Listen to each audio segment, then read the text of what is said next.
من الاول من التحدي 90 يوم الخوت بدينا التحدي اليوم.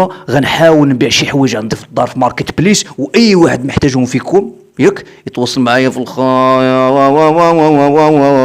صحاب الناظور طبيعه الحال والاقليم والنواحي. شنو هما هاد الحوايج؟ عندي سيدتي انستي وسادتي، هذا الكادر زوين واعر، غتلصقيه في الصالون ديالك ولا غتلصقو في الحانوت ديالك. يا سلام، ايات قرانيه بينات. عندي كذلك سيداتي وانستي وسادتي، هاد الكادر كيف كتشوف، ايات الكرسي باش تبعد العين. تواصل معايا في الخاص، ثمن جد مناسب. عندي كذلك هاد الصباط واعر، السميله ديالو واعره، فهمتيني؟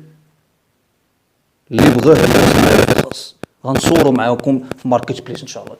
عندي كذلك السيداتي لي زيكوتورو، هاد الشربيل الا رجليك صغيره غتحتاجي 38 اللي فيه.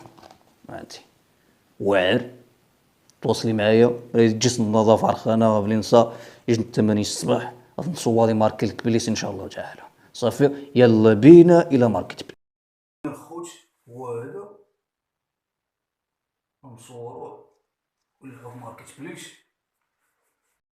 الارتيكل الثالث هو هاد الصباط الخوت واعر. الدراري اللي عزيز عليهم هذا الشكل تواصلوا معايا في الخاص. اوكي، نصورو هنا.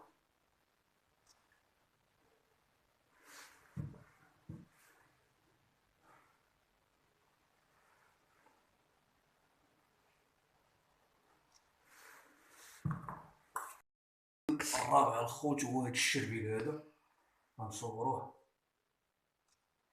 المهم اي دري من المتابعين ديالي جسم النفار غناني النهضه يعجبات تواصل معايا، ندير ليه واحد الثمن زوين. صافي نصورها